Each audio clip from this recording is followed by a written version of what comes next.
Hello, and welcome to Lifespan Development, PSY230. In this course, we will cover the entirety of the lifespan, from preconception all the way through death.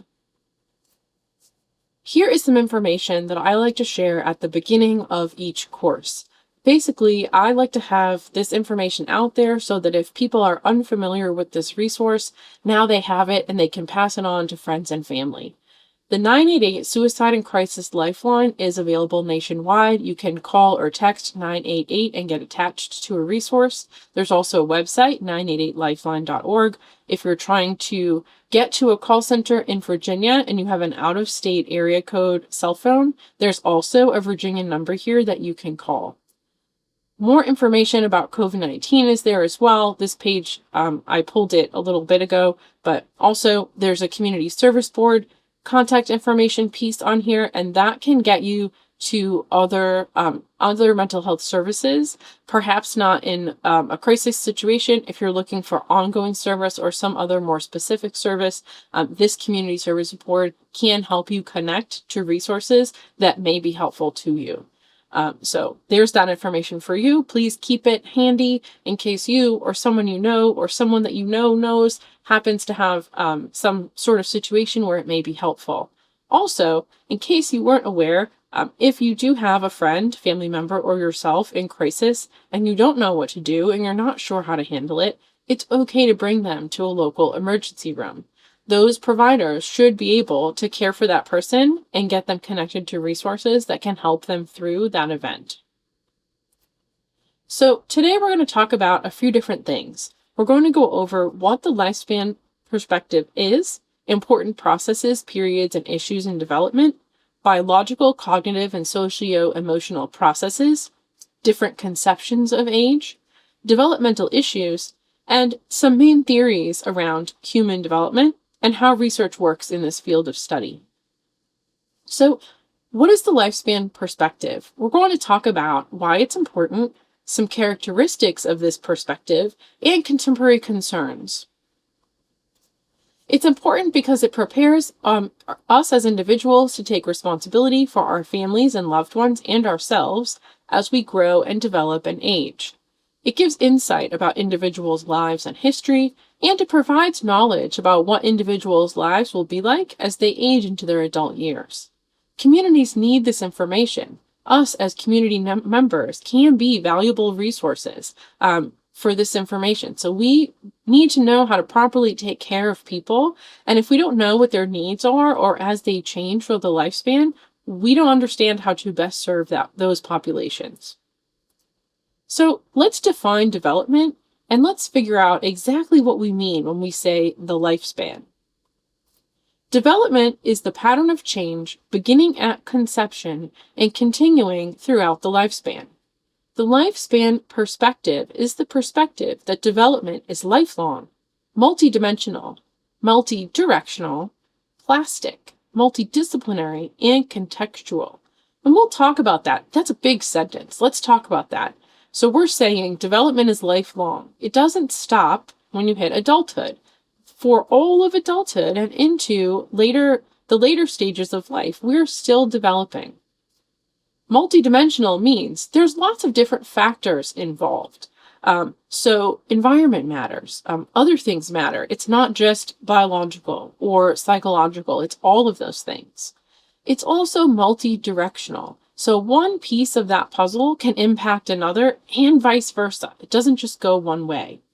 Plastic means that it is kind of fluid. It's different from person to person. It's also different from year to year or situation to situation. Multidisciplinary means that this is not just a single point of study. There are lots of different factors involved when we consider this lifespan perspective. And context matters. What works for one person and what makes for successful development for one person might not necessarily be the same thing that is helpful to someone else. So development involves growth, maintenance, and regulation, and is constructed through biological, sociocultural, and individual factors working together. It also includes a decline brought on by aging and dying. The emphasis is on development change throughout childhood and adulthood. One of the ways that lifespan development psychology is distinct from other areas in psychology is its focus on a special kind of behavioral and psychological change.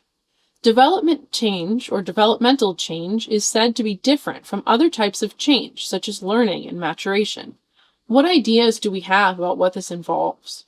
What do we think? How do we use these ideas to demonstrate the difference between development, learning, change, and maturation? So when we think about what development involves, let's think about that. There are many different views about what characterizes these developmental changes, but we're going to consider these four concepts. One, it is orderly. It happens in some sort of progression. It may not be the same progression for every person, but it does kind of go from one step to the next. Two, it is relatively long-lasting. Usually, once a change occurs, that change is relatively permanent. It's not like if a toddler learns to walk, they unlearn, right? They don't stop walking. Once they start, they're on a mission and they just kind of keep going. With special circumstances aside, that's normally the progress, right? So 3, it produces something new or qualitatively different from what was present earlier. So usually, this orderly progression is all these steps are long lasting and each step is kind of different from what was present before. So maybe a toddler learns to walk, they get really great at walking, and then they learn to run. They had no concept of running before, but now they do, right? So qualitatively different each step. And then number 4, it results in superior functioning. Usually. So sometimes there are setbacks here, but for the most part, in most circumstances, these changes result in some sort of superior functionality for people. So what are some causes of development? Some causes that we're going to talk about are heredity, biological maturation, psychological change, and environmental forces. So of these 4 causes, what do we think? What do we think is more important? Is one more important than the other? Are they all the same? Let's see. They are all important. They all combine factors that impact development. Here are some examples of this. Phenylketonuria, or PKU. This is a genetic disorder caused by mutation in the gene responsible for producing the enzyme phenylalanine hydroxylase. So this enzyme normally converts the amino acid phenylalanine into tyrosine. This is hereditary. So PKU is an inherited autosomal recessive pattern, showing how genetic factors can determine developmental outcomes. Also, biological maturation plays a factor. The metabolic processes affected by PKU are part of normal maturation. Without the enzyme, the buildup of phenylalanine disrupts normal development. Then there's environmental forces. Early dietary intervention by limiting phenylalanine intake can prevent cognitive impairments, demonstrating that environmental modification can significantly alter outcomes even when a genetic predisposition exists. Another example is language development. This is the process by which children acquire the ability to perceive, produce, and use words to communicate. This process typically unfolds rapidly during early childhood. Biological maturation. So neurological growth provides the foundation for language acquisition, with brain structures maturing in a way that makes language learning possible. Environmental forces are at play. Regular exposure to language through interactions with caregivers and peers is crucial. For example, children raised in language-rich environments tend to develop stronger linguistic skills. Critical periods are another factor. Research indicates that there are critical periods during which language acquisition occurs most efficiently. Missing this window, as seen in some cases of delayed exposure, can result in long-term deficits. And what they're saying here is in a unique situation where a child is not exposed to language at that critical period, they have a really difficult time learning language after that point. If they miss that window, it's very, very difficult for them to pick up on language as quickly as they would have otherwise. Another example would be Vygotsky's zone of proximal development, and we'll talk a lot about Vygotsky later in this course. Vygotsky's zone of proximal development is the range of tasks that a child cannot yet perform independently, but can achieve with guidance from a more knowledgeable individual like a teacher or parent. Psychological change. So the zone of proximal development emphasizes the cognitive processes that are involved and how mental capabilities change with assistance. Environmental forces are involved because it highlights the importance of social interaction and cultural context in facilitating cognitive development, showing that learning is not an isolated, purely internal process. So this critical period is a specific window when the organism is particularly sensitive to environmental inputs. This is often applied to areas like language acquisition and sensory development. So, biological maturation, there's an inherent timing in brain development during which certain abilities must be acquired for kind of optimal results. Environmental forces, if a child is not exposed to the appropriate stimuli during this period, for instance, language exposure or visual input, the opportunity for normal development of that skill may be significantly impaired. So what does that mean? Basically, if a child is somehow removed from society or from all of that interaction, picking up those skills later are not impossible, but they're very challenging. Let's talk about life expectancy. At this moment, what is the upper boundary of the human lifespan? What do we think it is? And also, what is the life expectancy in the United States? So, the upper boundary of the human lifespan is about 122 years. And when we say that, what we're talking about is recorded upper boundaries. Later, we'll talk about when cells kind of stop working, and so what the absolute scientific limit might be. Life expectancy in the United States is about 76 years old. This came down because of COVID, and it is going back up again. Later in the term, we talk more about this. My next question is, people are living longer. Why? What are the top 3 reasons people are now living longer than we were in recent history? Life expectancy. This life expectancy has increased due to better sanitation, better nutrition, and better medicine. COVID-19, as I mentioned before, did reduce the life expectancy by a couple of years. Also, a disproportionate number of deaths occurred among Black Americans and Latinos. COVID-19 affected older adults more than any other age group, with people 65 years of age or older contracting more severe versions. It also attacked older adults living in nursing homes and assisted living facilities, where they were very vulnerable to disease transmission. It increased loneliness and anxiety caused by isolation from family and friends. So, the rapid increase in life expectancy represents both challenges and opportunities. Society reflects the needs of younger people. This is great for younger people, but it's a little challenging for the rest of the population. Parks, transportation systems, and so on are built assuming they are used only by or mostly by able-bodied people. Planning and building does not often consider the needs of low strength or low stamina people. The focus has been on what older adults lack, not what they can contribute to society. This is a challenge. Older citizens can share deep expertise and motivation to make a difference in our communities.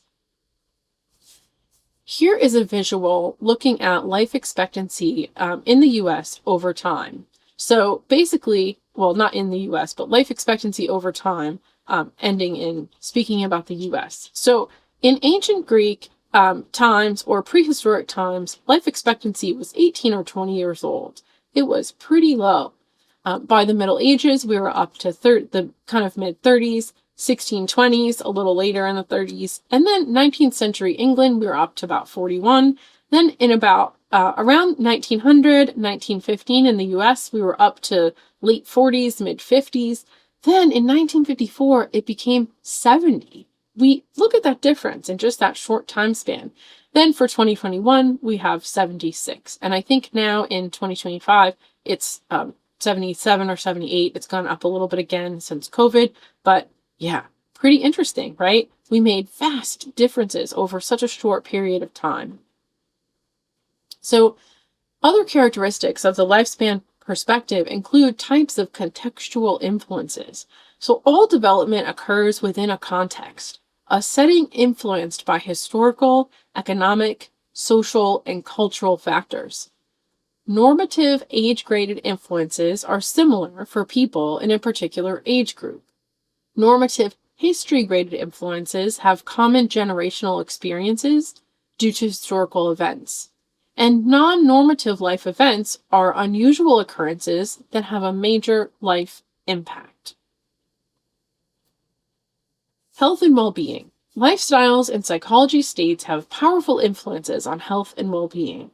Clinical psychologists are among the health professionals who help people improve their well-being. Parenting and education also matter. Many questions involve pressures on the contemporary family and conditions that are impairing the effectiveness of U.S. schools. Other contemporary concerns include culture, behavioral patterns, beliefs, and all other products of a group that are passed on from generation to generation. Cross-cultural studies are also helpful, and although we're doing much better at this now than we were 40 or 50 years ago, this is a comparison of one culture with one or more other cultures to gain information about developmental similarities or differences. Other contemporary concerns include ethnicity, which is a characteristic based on cultural heritage, national characteristics, race, religion, and language. Pride of ethnic identity has very positive outcomes. Socioeconomic status is also a contemporary concern when we study lifespan development. This is the grouping of people with similar occupational, educational, and economic characteristics. Gender is another factor. This is a mosaic of categories related to femininity and masculinity based on social and cultural norms. Transgender refers to individuals who identify with a gender identity that differs from the one assigned to them at birth. This graphic shows that exposure to 6 stressors among children as factors in low and middle income families. So we have 2 sections of this graph. The first one would be the low income children, and then the lower one would be middle income children. And we can see in this graph that more than double, sometimes even more than triple, is an issue with this factor, these stress factors. So in all of these pieces, we're talking about family turmoil, child separation, exposure to violence, crowding, excessive noise, and poor housing quality. In all of these factors, low-income children were at least 50%, all but one, they were at least 50% more impacted by these factors than middle-income children. So social policy is a concern. This is a national government's course of action designed to promote the welfare of its citizens. Values, economics, and politics all shape a nation's social policy. Some of these policy includes some of these policy issues, the increase in the number of children living in poverty and the resulting stressors that they're affected by, the role of resilience in overcoming adversity, and also the well-being of older adults with escalating healthcare costs and the need for access to adequate healthcare. Technology is another factor. There's been an almost overwhelming increase in the use of technology at all points in human development. Some of the topics that we need to consider when we're talking about technology include the potential effects on language development, screen time versus participation in physical activity, whether media multitasking is harmful or beneficial, and the degree to which older adults are adapting.